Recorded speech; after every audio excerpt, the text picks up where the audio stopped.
Again, good evening, and welcome to the College of Lake County Board of Trustees Committee of the Whole meeting.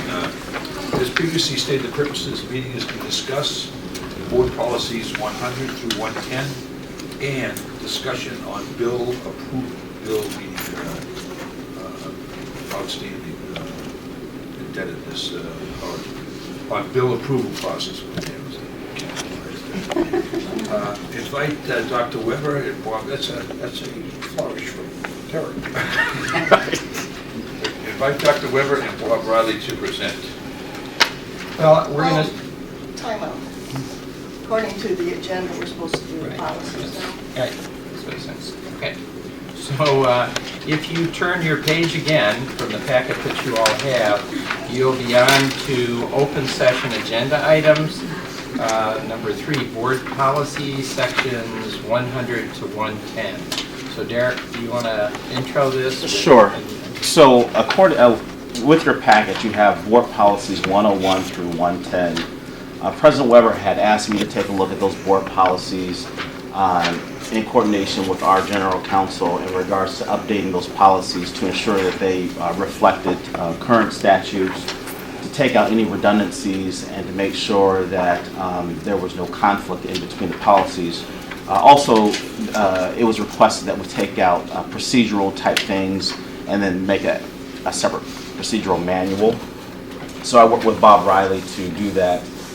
Part of the process involved us looking at the Illinois compiled statutes, the Community College Act, as well as other community colleges. So instead of me going through each policy, and Bob, I don't know if you have anything you want to add. No, it's about something. Looks like we had some redundancy. But you've added, the new policy that is in there is the 103, and that's why when you see it, it's in red. The others are changes to your existing policy, and as Derek said, this is mostly to update them to the law. But What do you say about the red and 103 is not 103? new. yeah, so yeah, it doesn't look real red, does it, in your copy? No, I have There's mine red red. just at the Yeah. bottom. No. What you're really not seeing, this whole thing should be red. I see. You can see it's kind of blurred in the background. Okay. So that, because it's brand new, the whole thing. So Okay, we're I putting thought that just the stuff. last sentence was brand new, Oh. because that's all that's red. Right. So everything at the top there is a new policy, legal counsel's provided, which really follows the law, and you've got the law cited there. And then there's a one-sentence explanation that says the board will publicize vacancies to the community and select candidates. And I would imagine you might all have different feelings about whether that should be based on criteria or whether you should leave that last sentence off or whatever. So that's, I think, a point of discussion, as are the other. Might I suggest that we just start from the beginning and have comments on most of these? Okay. Yep. We start with 102? Well, 101 is fine, can we start with 102? There's a, in the last sentence there, you're proposing about the student trustee beginning on April 15th. I guess, in looking at our policies in totality, we make reference to another policy about the board reorganization and have different language in there. My understanding is the student trustee also gets seated at the same time as the board reorganization, so I guess I'm questioning why we wouldn't say the same words that we have on the organization, which is on or before the 28th day after the board election. Why did we? Because we also do it when we don't have a board election. We reorganize every year. Good point. So we could say beginning with the board reorganization in April. Right. All right. Do that, all right? Anything else in And there? you want to, okay, that would be good for that policy. Okay, you highlighted something in 103. The very last sentence that's there, I mean, I certainly understand why it's there. I guess in all my training that I've received as a trustee, you're supposed to make policies as brief as possible, and then everything else gets put in procedures. And it seems to me that this last sentence gives the appearance that experience and education doesn't matter, which I would argue, but I guess what I would really suggest is that we don't need this in there. If we say according to the statute, I mean, that covers it as far as I can see. I don't know why we're adding more to it. If you wanted to put that language somewhere, Jerry, that'd be better off put in some kind of a guideline or procedure as opposed to in the actual policy, because what you're doing is you're stating specific criteria but leaving out other criteria that could be equally important. Right. That's why I was saying I could, in sending this out, Derek and I received feedback from individual board members. Some felt there should be this kind of specificity, some felt not. So that was 2 responses we got that varied from each other. That's why I said you could, for instance, just say the board will publicize vacancies to the community and select candidates based on criteria, or you could say something as Amanda's saying, where you say the board will develop procedures for Yeah, I think selection with reservation. it's just like when the board advertises for a new president. We sit down and we establish the Procedures at that point in time, Right. which is what I think should be done. There Yes. shouldn't be procedures by this board handcuffing a future board Yes. with procedures that they might have someone that just left the board, and then there's God forbid, a death on the board, and they'd like to just bring that person back right away and not publicize or not do anything because that's what the board at that time wants to do. Handcuffing a future board doesn't make any sense. And that whole, I mean, the citing to the statute at that point, is that for the stuff before the? Yes. Okay, so can't we just send it at that site and the board in the future can do whatever they want as far as replacing a board member? Yeah, you could also put a sentence, again, there was some request for language about the procedure. I mean, what you could do is have language that says, and you could end it there, just kill the last sentence too, I agree with that.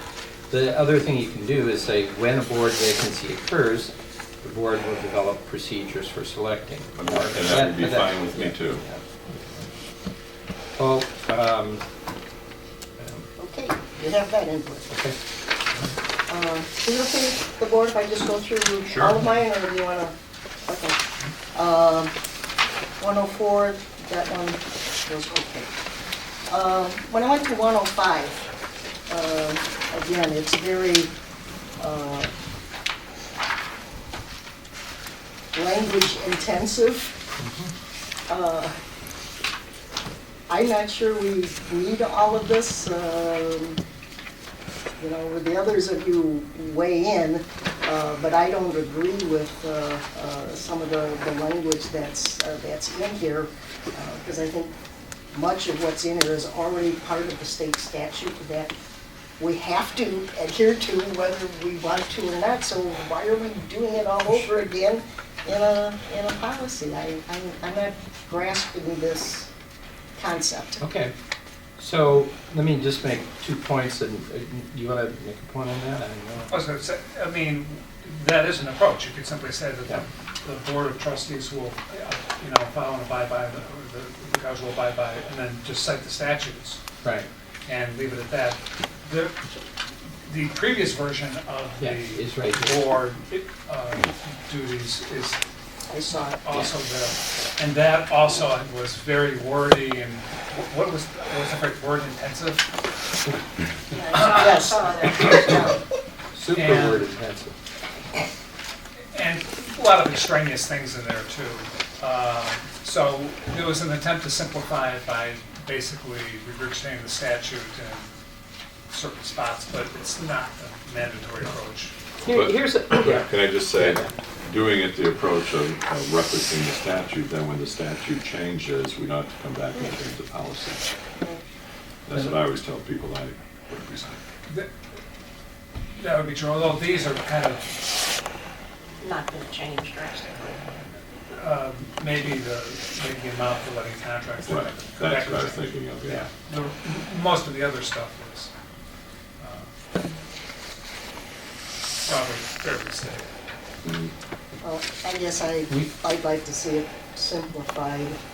Like I said, all the trustee training we've received on policies says, make them as brief as possible, and since we're bound by state statute anyway, you really don't need to do this. I think the language that's in here is great for a side piece for a new trustee, saying, hey, these are your duties and whatever. In fact, I think the trustees organization even puts a document out like this. But You could probably end this right after ensuing pertinent sections of the act, period. You can, but let me just have you think about this a little bit in this context. So these policies we put out on our website, and in a sense, if I'm the general public and I want to understand a little bit here, I can read the policy and have kind of an understanding of what the board's duties are, etc. If you just say, follow the statute, that's not there. Now, I kind of agree, I certainly agree with what we're saying here. If we can find a way to condense this even further and have less language, but I think it serves a public purpose if you want to do that. Well, There's but something then to there's think stuff about. in it, it says like, Yeah. to provide for the revenue necessary to maintain the college. I don't know what that means. Public's not gonna understand that. I don't understand it. And then it says, to pay orders and bills in accordance with the statute. Well, yeah, of course we have to. What do you do? Okay. Can we maybe go back and take another look at Yeah, it? we'll do that. Yeah, we'll take one. Well, and again, if you wanted to put something on the website, you could put a separate page that said, here are duties of the board. Sure, look. It doesn't have to be included in this. If you're just going to, you could probably wipe out half these policies and just say we're going to follow the law, but I'm just saying if you want a public purpose to this, that you're going to have it out visible. But it's fine, whatever the board wants, whatever the board wants, I mean, it's your policies. But you can deal with the public by having a separate link that says, want to know how your board works or what your board does, and then in just layman's language, list what it is without having legal language so the public understands what it is. Sure. Can I just go to number 1 that's on there as well? It says to maintain records to substantiate all claims for state appointment. Yeah, it should be Is that apportionment. apportionment? Yeah, it should be apportionment. Okay. Well, whatever we get to a happy medium, Yeah. just fix that word. Okay. Can I ask a question? Is it a happy medium you want, or do you want just a reference to the statute?